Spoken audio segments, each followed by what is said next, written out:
လူလောကလူငယ်လူရွယ်တွေအတွက်မတမတန်ဖို့ရှိတယ်သူပြောတာကတော့ဒီ10ခုတဲ့အချက်10ချက်ကိုသူပြောမှာယာနိပုပ္ပိအကရိတဝါငယ်ငယ်တည်းဒါလှုပ်ထားမယ်အချက်10ချက်တဲ့နော်အဲ့ဒါတွေကိုမလှုပ်ဘူးဆိုရင်သဗ္ဗစ္စမနုတ္တပတိနောင်ရောက်တဲ့အခါကျတော့စိတ်ဆင်းရဲလိမ့်မယ်နောင်တပူပန်ရလိမ့်မယ်လှုပ်တဲ့အချက်10ခုကိုမင်းလှုပ်ထားပါလှုပ်ထားကြမလှုပ်ဘူးဆိုလို့ရှိရင်နောက်ကြတော့မှပူပန်တော့ကရောက်ကြလိမ့်မယ်ငါမလှုပ်မိတာမှားလိုက်တာလို့စိတ်ပူပန်နေကြမယ်အဲ့ကြရင်တော့ဒုက္ခနဲ့တွေ့ကြမှာပေါ့သူဆိုလို့အဲ့တော့နောင်တစကားတွေဆိုတာဟုတ်တာလုပ်တဲ့လူတွေမှာသာနောင်တစကားဆိုတာရှိတာလေဟုတ်တာလုပ်တဲ့လူကနောင်တမှာမရှိတာအဲ့တော့သူပြောတဲ့နံပါတ်1ကဘာပြောတာတော့ဆိုရှင်းရှင်းလေးပါအလတ္တံဝိတ္တံတပ္ပတိလူဖြစ်လာလို့ရှိရင်ပစ္စည်းဥစ္စာရှာရမှာနော်ပစ္စည်းဥစ္စာရှာကိုရှာမရအောင်လုပ်အောင်အဲ့ဒီပစ္စည်းဥစ္စာကိုရအောင်မရှာနိုင်လို့ရှိရင်မင်းစာဝန်ကြီးခက်ခဲလိုက်မယ်အဲ့ဒီကြမှာမင်းငါမရှာမိတာမှားတယ်လို့ဖြစ်မှာပဲစိတ်ပူပန်ရတယ်ပတ်စံမရှိရင်စိတ်ပူပန်ရတယ်နောက်လက်ကြည့်နောက်စိဆိုဘာမှစားစရာမရှိဆိုစိတ်ပူတာပဲလေအဲ့ဒီပူပန်မှုကိုပြောတာအလတ္တဝိတ္တံတပ္ပတိပစ္စည်းဥစ္စာဆိုရရအောင်ရှာမယ်မင်းမရဘူးဆိုရင်စိတ်ပူရမှာပဲအဲ့ဒါဘာလို့ဆိုပုပ္ပေအတ္တမုထာနိတံငယ်ငယ်တုန်းကကြိုးစားပြီးတော့ဝေကျေတနာတွေကိုရအောင်ရှာတယ်စုဆောင်ခဲ့တယ်စုရမယ်ငွေတွေစုလာခဲ့တယ်အဲ့ဒါတွေလှုပ်တဲ့လှုပ်ထိုက်တယ်ပတ်စံရှာစုဆောင်မှုအလေးထားမြန်မာပြည်မှာအားနည်းတယ်လို့ပြောမြန်မာလူမျိုးတွေမှာအားနည်းရှာရင်ရသမျှအကုန်သုံးပြစ်ထားတွေများတယ်ပေါ့နောက်ရေးသိမ့်မတွေ့ဘူးပေါ့နော်ရရစားစားဆိုပြီးဖြစ်တယ်အိန္ဒိယနိုင်ငံသားတွေကျတော့စုဆောင်မှုအကောင်းတယ်နော်ချိုးချမ်းချမ်းစားပြီးတော့စုဆောင်ကြလို့ဗမာပြည်ရောက်လာတဲ့အိန္ဒိယနိုင်ငံသားတွေကချမ်းသာသွားကြတာများတယ်ဟုတ်ရှေးတုန်းကတည်းကရောက်လာတဲ့လူတွေအဝတ်တစ်ထည်လန်ကုတီလေးနဲ့လာပြီးတော့ကြတော့ကျူလျာဆိုင်ပိုင်ရှင်ကြီးဖြစ်သွားမုံရွာဘက်ကတကယ်ဇလန်လေးတပုတ်ပြောတာမှတ်ထားဘူးလေတော်ထဲမှာလွှတ်စင်ထောင်ပြီးတော့တစ်တိခွဲတာရှေးတုန်းကတော့လွှတ်ဆက်တွေမရှိသေးတော့ငမန်းဆွဲဆိုရလွှတ်ကြီးနဲ့ဆရာကအပေါ်ကတစ်တုံးပေါ်ကတပည့်ကဟုတ်မြေကြီးခြိုက်ထဲကဆရာ2ယောက်အဲ့ဒါတစ်တုံးခွဲကြတယ်အဲ့ဒီတုန်းကတစ်တုံးခွဲတဲ့အလုပ်သမားတွေမှာကလားတယောက်ပါတယ်ဗမာအခေါ်ကလားပေါ့လေအိန္ဒိယနိုင်ငံသားအဲ့ဒီဆရာလုပ်တဲ့လူကဗမာကလားမို့သူကခေါ်တာရိုးခေါ်တာမဟုတ်ခွေးကလားလို့ခေါ်တာသူ့လို့တမဟိုခွေးကလားလာဆွဲနဲ့အဲ့လိုခေါ်တာအဲ့လိုနဲ့ဆရာတော်ပဲလောက်ကင်စားတော့သွားကြပြီးတော့10နှစ်လောက်ကြာတဲ့အခါကျတော့ခွေးကလားနဲ့မတွေ့တာ10နှစ်လောက်ကြာသွားတယ်အဲ့ဒီလွှတ်ဆရာကြီးကရန်ကုန်ရောက်ခိုက်လွှတ်ကောင်းကောင်းလိုက်ရှာလွှတ်ကောင်းလိုက်ရှာတော့ဈေးထဲမှာလွှတ်ရှာရင်းနဲ့အဲ့ကလားတွေ့တာငါဆရာကြီးပဲဆိုပြီးတော့ပြေးပြီးတော့ခေါ်တာဆရာကျွန်တော်ခွေးကလားလေးလို့ပြောခေါ်ပြီးတော့ရှာပါရှာတာတော့ဆိုငါလွှတ်ကောင်းကောင်းလို့ခြင်းလို့လာလိုက်ခဲ့ကျွန်တော်ဆိုင်မှာရှိတယ်ဆိုသူကဆိုင်ကြီးနဲ့ဆိုင်ပိုင်ရှင်ဖြစ်နေပြီဆိုင်ပိုင်ရှင်ဖြစ်နေပြီဟိုလွှတ်သမားကြီးကလွှတ်ဆွဲတော့မှရှိရှဲလို့တော့မယ်ဟိုလူကအလုံသမားကတောင်ဆိုင်ပိုင်ရှင်ဖြစ်ပြီးတော့သူ့ဆိုင်ကလွှတ်တောင်လက်ဆောင်ပေးလိုက်သေးတယ်တဲ့ကဲ စုဆောင်မှုနဲ့ကြိုးစားမှုကွာသွားတာပေါ့အဲ့ဒါကိုပြောတာဇနတန္တပင်ဒီကနေ့ခေတ်မှာလည်းအဲ့ဒါပြောတာအလတ္တဝိတ္တံတပ္ပတိပုပ္ပိအသမုဋ္ဌာနိတံပစ္စည်းကိုရှာပြီးတော့စုဆောင်ရမယ့်ဟာတွေကိုမစုဆောင်မိဘူးဆိုလို့ရှိရင်တဲ့နပုပ္ပိဒနမေသိတံဣတိပစ္ဆာနုတ္တပတိငါငယ်ငယ်တုန်းကရရတဲ့နဲ့ဖြုံးပစ်ခဲ့တယ်ငါငယ်ငယ်တုန်းကနော်ကြိုးစားပြီးတော့မရှာခဲ့ဘူးမစုခဲ့ဘူးဒါကြောင့်မို့အသက်ကြီးတော့စားရမရှိတော့ဘူးဆိုပြီးတော့ပြန်ပြီးတော့စိတ်တော့ကရောက်ရတယ်စုတဲ့လူတွေကတထေးဖြစ်ကုန်ပြီ तू ကတထေးပဲဖြစ်တော့အဲ့ဒါကိုပြောတာအမှန်ဒါလူလောကမှာတကယ်လို့ရမယ့်ကိစ္စတွေပဲဒါနိဗ္ဗာန်ရောအကြောင်းတရားလို့လည်းပြောလို့ရတယ်စီးပွားရေးအစဉ်ပြေနိဗ္ဗာန်ကိုသွားလို့လွယ်တယ်လေဒီပေါ်မှာမိတည်ပြီးတော့နိဗ္ဗာန်ရောအကြောင်းအကျင့်လို့လွယ်တာပေါ့စီးပွားရေးအစဉ်မပြေတဲ့လူကဘယ်လိုလုပ်နိဗ္ဗာန်ရောအကြောင်းလုပ်လို့ရဒါနံပါတ်1ဟောငယ်စဉ်ခါစီးပွားဥစ္စာကြိုးစားရှာစုစုဆောင်ဆောင်ထားမဟုတ်ရင်အသက်ကြီးလာမှမရှာနိုင်တဲ့အခါမှာမင်းနောင်တရလိမ့်မယ်ဒါတစ်ခုနောက်တစ်ခုကတော့လူဆိုတာဘဝတစ်ခုကြုံကြုံချင်းပတ်ဆက်ရှာဖို့လိုတယ်ကိုကျေတနာရှေ့ရမယ်စုဆုံးထားမယ်ကိုနောက်လက်ကြည့်နောက်စီမဖြစ်တဲ့မူကိုမှစုစုဆောင်ဆောင်ရှိနေရမယ်နောက်ခံနောက်တစ်ခုကဘာလို့ဆိုစီးပွားရှာတယ်လို့ပဲပညာလည်းကြိုးစားသင့်မို့လို့တယ်ဒုတိယအချက်ကတကြရူပံပုရိတန္တံမယာသိပ္ပံနသိခိတံကိစ္ဆာဝုဒ္ဓိအသိပ္ပတ္တနော်ဣတိပစ္ဆာနုတ္တပတိငယ်ရွယ်တဲ့အချိန်မှာပညာကိုကြိုးစားသင်ရမယ်လုံနိုင်တဲ့ငယ်တဲ့အချိန်မှာဆိုရင်တနေ့ကုန်လုံမပင်မဘူးတက်ကြီးရင်လောက်မသိနိုင်ဘူးရရှိကောင်းတယ်နားကောင်းတယ်သူကအင်အားရှိတယ်အဲ့ဒီအချိန်မှာဆိုရင်အတတ်ပညာကိုတက်အောင်သင်ရမယ်ဘာပဲဖြစ်ပညာမျိုးစုံတက်နေအောင်လုပ်အောင်ပညာမျိုးစုံသင်ရမယ်တဲ့ကြိုးစားပြီးတော့သင်ရမယ်ဘာကြောင့်လို့ဆိုရင်ကိစ္ဆာဝုဒ္ဓိအသိပ္ပတ္တအတတ်ပညာမရှိရင်သမွေဝမ်းကြောင်းခက်တယ်တဲ့ဟုတ်တယ်ကိုတတ်တာလေးတခုရှိရင်အဲ့ဒီတတ်တာလေးကိုမိပြုပြီးသမွေကြောင့်ဝမ်းကြောင်းလုပ်လို့ရတယ်အတတ်ပညာမတတ်ဘူးဆိုလို့ရှိရင်သမွေဖို့ခက်တယ်ဒါကြောင့်ငယ်စဉ်ခါမှာပညာကြိုးစားရှာပါဖြူကြိုးစားသင်မှာမသင်ခဲ့ဘူးဆိုရင်မင်းနောင်တရလိမ့်မယ်တက်ကြီးမှတော့မင်းမသင်နိုင်တော့ဘူးရက်စီကလည်းမကောင်းနားလည်းမကောင်းသူကလည်းသိမလုံနိုင်ဘူးဆိုရင်သွားပြီးအဲ့ကြဘာမှလည်းပညာမတတ်ဘူးဆိုသူကမှလည်းမခိုင်းတော့အဲ့ဒါဒုတိယအချက်အဲ့တော့လူလောကရောက်လာလို့ရှိရင်စနတနာမင်းလမ်းညွှန်ချက်ကဘာလို့ဆိုနံပါတ်1မင်းစီးပွားရှာစုစုဆောင်ဆောင်ထားနံပါတ်2ကမင်းပညာရှာပညာမျိုးစုံတတ်အောင်သင်ဟောဒီနှစ်ခုပဲဒါလူငယ်လူရွယ်တွေအတွက်အရေးကြီးဆုံးဆုံးမချက်ပဲဒါနော်တိုင်းသူပြည်သားတွေနော်စီးပွားဥစ္စာရအောင်ရှာကြအတတ်ပညာတတ်အောင်သင်ထားကြ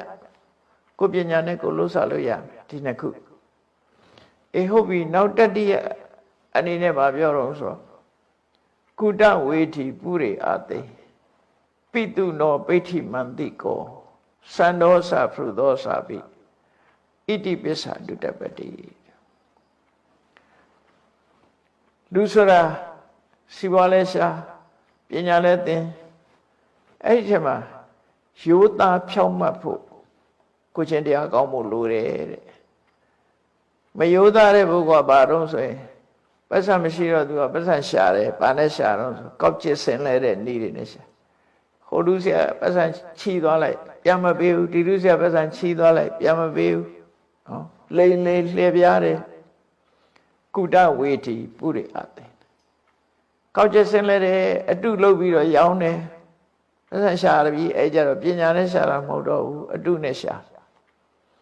လိန်လေပြီးတော့ပတ်စံရှာပြီးတော့လူနှစ်ယောက်ကြားထဲမှာလည်းပဲခုခေတ်စကားနဲ့ဆိုရင်ဂျင်းထဲပေါ့ဟိုလူနဲ့ဒီလူမတက်အောင်လုပ်တာတော့ဒါတွေလည်းလုပ်တယ်ပိဋ္ဌိမန္တိကောတဲ့ သူများပိဋိမန္တိကဆိုတဲ့စကားလုံးကပိဋိဆိုတာကြောမန္တဆိုတာအသားလူတယောက်ရဲ့ကြောသားကိုစားတယ်လို့အဓိပ္ပာယ်ရတယ်တိုက်ရိုက်အဓိပ္ပာယ်ဒါပေမဲ့ဒါဣရိယံစကားပေါ့ပိဋိမန္တိကောဆိုတာဘာလို့ဆိုရင်နောက်ွယ်ကနေပြီးတော့တစိုးလက်ဆောင်ယူပြီးဒီလူကိုဒုက္ခပေးနေတာဒုက္ခဘာလို့ဆိုလို့ရှိရင်တရားဆွဲတဲ့လူတွေတရားဥပဒေနိုင်အောင်သူကမြောက်ထိုးပင်ကောလုပ်တယ်ဒီအမှုသူနိုင်အောင်လုပ်ပေးမယ်ဆိုရလူမျိုးပေါ့နော်သူကလို့ရှိရင်သူနိုင်အောင်လုပ်ပေးမယ်အမှုဘလောက်ပဲအမှုကထင်ရှားနေနေသူကနေပြီးတော့ခိုးလူဆက်ပတ်စံယူပြီးတော့သူနိုင်အောင်မျိုးစုံလုပ်ပေးတယ်ခုခေတ်ဆိုရင်တော့ဘာခေါ်တော့ခေါ်ရရှိတယ်လေငှားတာပေါ့လူငှားပြီးတော့လုပ်တာလေလော်ဘီဆိုတာလေလော်ဘီငှားထားတာပတ်စံပေးပြီးတော့သူနိုင်အောင်လုပ်တယ်လေအဲ့လိုလော်ဘီငှားပြီးတော့စားတဲ့လူတွေကိုပိဋိမန္တိကလို့ခေါ်တယ်သူများကြောကိုတော့ကနေဗမာစကားကတော့နောက်ကျောကနေဓာတ်နဲ့ထိုးတယ်လို့ပြောတာ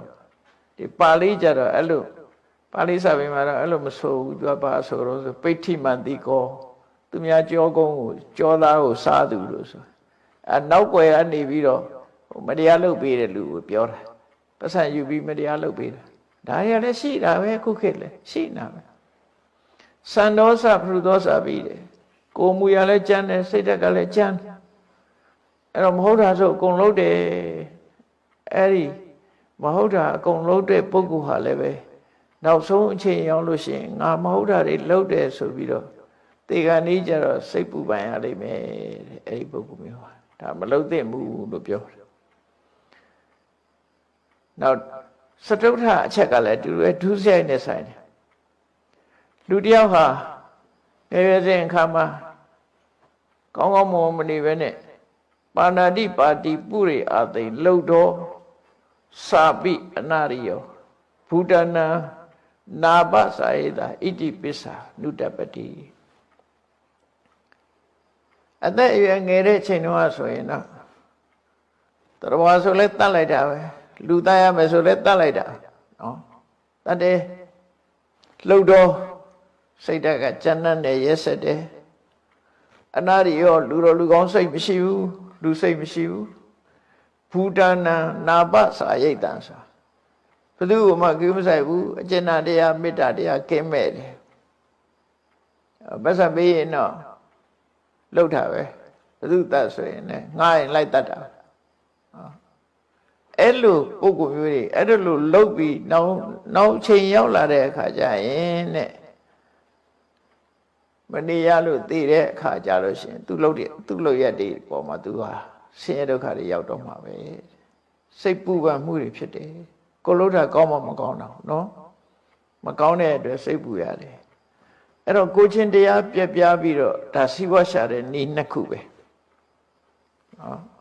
အာဂတိလိုက်စားပြီးတော့စီးပွားရှာတယ်မတရားနောက်ွယ်အနေပြီးတော့စီးပွားရှာတယ်နောက်သူများတဲ့တပ်ပြီးတော့စီးပွားရှာတယ်ကျန်တဲ့ရက်ဆက်တယ်ဘယ်သူပေါ်မှာကျန်တဲ့တရားမထားဘူးဆိုတာအဲ့ဒါတွေမလုပ်ပါနဲ့ဒါဒုစက်နှမျိုးကိုဒီမှာဖော်ပြထားပြီနောက်တစ်ခုကဘဟုတုဝတ္တတန္တိတုအနာပါတိတုအဋ္ဌိတုအနာပါဒာတုအဋ္ဌိတုပရဒရံအာတိဝိတံဣတိပိစ္ဆာနုတပတိနောက်ဆုံးချက်ကတော့ယောက်ျားတွေကိုအဓိကထားပြီးတော့ပြောတဲ့စကားတစ်ခုပေါ့နော်လောကမှာတဲ့အမျိုးသမီးအိမ်တော်မရှိတဲ့အမျိုးသမီးတွေအများကြီးရှိတာပဲတဲ့အဲ့တော့အိမ်တော်မရှိတဲ့အမျိုးသမီးနဲ့ဒီမနေပါပဲနဲ့အိမ်တော်ရှိတဲ့အမျိုးသမီးကိုသွားပြီးတော့ဖောက်ပြန်တဲ့သူတွေပရဒါရပေါ့နော်အဲ့ဒါလို့ဖောက်ပြန်လို့ရှိရင်လည်းပဲသူကနောက်ရပူပန်ရတတ်တယ်ကိုချင်းတရားပြက်ပြတာမကောင်းတဲ့အကြောင်းဒါအများစုကကိုချင်းတရားပြက်ပြတတ်လို့ဒါကိုထည့်ပြီးတော့ပြောထားတာနော်သူတော်မမပြစ်မှားနဲ့လို့ဆိုလို့တယ်ပေါ့ သူတော်ဘာမရမပြင်းမာနဲ့သူများဥစ္စာကိုလိမ်ညာမယူနဲ့သူတော်ဘာအသက်ကိုတပ်ဖြတ်ရက်စက်တာတွေမလုံးနဲ့သူတော်ဘာမရမပြင်းမာနဲ့ဆိုတာဒီပါဏာတိပါဒအာရိဏဒါနကာမိတုမိစ္ဆာစာရပဲဒီ၃ခုကိုထည့်ပြီးတော့ပြောတာနော်ပေါင်းလိုက်မယ်ဆိုရင်ဒီ၃ခုပဲအဲ့ဒီလိုနံပါတ်1ကဝိจิตနာကိုငယ်ရအောင်မရှာခဲ့တာရဲ့နံပါတ်2ကအတ္တပညာတတ်အောင်မသင်ခဲ့တာရဲ့နံပါတ်3 4 5ကဘာလို့ဆိုရင်ကိုချင်းတရားပြပြခဲ့တာတွေပါဏာတိပါဒအရိဏဒါနကာမိတုမိစ္ဆာစာရဆိုရကိုချင်းတရားပြပြခဲ့တာအဲ့ဒီကနေပြီးတော့ဒါတွေကမလုံးသင့်တာတွေကိုရှောင်နောက်တစ်ခါလုံးသင့်တာမလုံးတာလည်းရှိသေးတယ်ဘဟုံမိဝတ္တတန္တမိအာနာပါဏိဥပဋ္ဌိတိကိုမှပစ္စည်းဥစ္စာလည်းတတ်နိုင်တယ်စားစရာတောက်စရာတွေလည်းရှိတယ်အဲ့လိုရှိရတဲ့နဲ့ဘသူကိုမှပေးကမ်းထောက်ပံ့ခဲ့ခြင်းမရှိဘူးဆိုတဲ့လူတယောက်ဟာရှိတော့ကမပေးခဲ့လို့နောက်ကြရင်တော့သူဟာဘသူမှထောက်ပံ့မှုတဲ့ပုဂ္ဂိုလ်မဟုတ်သည့်အတွက်ကြောင့်ငါဘသူမှလည်းမလူခဲ့ဘူးငါပေါ်တော့အခုကျတော့ငါတော့စားစရာမရှိဘူးဆိုဖြစ်လာစိတ်တက်ပူပန်ရတယ်တဲ့ဒီခါနောက်တစ်ခုကတော့ဘာလို့ဆိုမိဘနဲ့ပတ်သက်လာမာတရံပိတရံစာပိစိဏကံကတယောပနာဘဟုတံတော့နဘောသိတံသဗ္ဗစ္ဆမနုဣတိပစ္ဆမနုတပတိအမေဖေတွေတက်ရွယ်ကြီးလာတဲ့အခါမှာငါထောက်ပံ့နိုင်ရတဲ့နဲ့ငါအမေဖေတွေမထောက်ပံ့ခဲ့ဘူးအမေလည်းတည်သွားပြီဖေလည်းတည်သွားပြီငါဘာမှမလုပ်ခဲ့နိုင်ဘူးဆိုပြီးတော့နောက်ဆုံးမှာသူကနောက်တပူပန်ရတတ်တယ်တဲ့အဲ့ဒါငါအမေဖေတွေအတွက်ဘာမှမလုပ်ခဲ့ရဘူးနောက်တစ်ခုကတော့အာစရိယမနုတ္ထာသဗ္ဗကာမရတံဟရပိတရံအတိမိညိတံအဖေရှိတဲ့အချိန်မှာအဖေစကားကိုနားမထောင်ပဲနဲ့ခမည်းကြီးခင်မမိပါဘူးကိုနေရကိုနေစမ်းမလို့အဖေပေါ်မှာတာတလာချီးပြီးတော့လုတ်ခဲ့တာတွေနဲ့ပတ်သက်ပြီးသူကနောင်တပူပန်ရတတ်တယ်မိဘစကားကိုအဲ့လိုမလုပ်ရဘူးလို့ဆိုလို့လေပေါ့နော်ဒါလည်းအဲ့တော့မိဘကိုယုံသိလေးစားဖို့ဆိုပြီးဆုံးမတာအဲ့ဒါတွေပြီးတဲ့အခါကျတော့နောက်ဆုံးမတာတော့သမဏေပြမဏေစာပိသီလဝန္တိဘဟုတုတေနာပုပ္ပေနာပုပ္ပေပရိပါပရိယုပယိတံ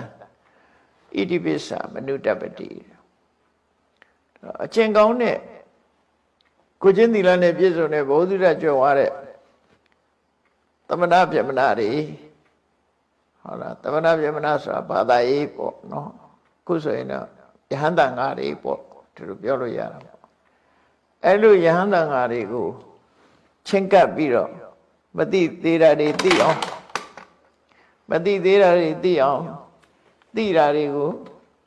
ပို့ပြီးတော့ရှင်းလင်းအောင်စိတ်ကပ်မေးမြန်းခြင်းမလုပ်ခဲ့ဘူးဆိုပြီးတော့ဆိုလို့ရှိရင်လည်းနောင်တပူပန်ရတတ်တယ်တဲ့အဲ့ဒီပုဂ္ဂိုလ်ဟာနော်နောင်တပူပန်ရတာပဲဒါလဲငါဒီရံပုံနာတွေရဲ့သမဏဗျမနာတွေကိုချင်းကပ်ပြီးတော့ဒီအသိပညာရရှိအောင်မလုပ်ခဲ့ဘူးတရားစကားတွေနားမထောင်ခဲ့ဘူးတရားအသိတွေမရခဲ့ဘူးဆိုပြီးတော့စိတ်ပူပန်ရတတ်တယ်တဲ့နောက်ဆုံးတစ်ချက်ကပါတော့သာဓုဟောတိတပောစိန်နောတန်တောစာပြုပယတိတောနာသပုပ္ပေတပောစိန်နောဣတိပိစ္ဆာနုတပတိအသက်အရွယ်ငယ်တဲ့အချိန်လုံနိုင်တဲ့အချိန်တုန်းကသူစရိုက်တရားဆိုကိုချင်းတရားတွေကိုကျင့်ကြကြုတ်ကိုအထောဥပမာဥပုသ်ဆောင်ရမယ့်အချိန်စောင့်တယ်နော်ကောင်းတဲ့အလုပ်တွေဥ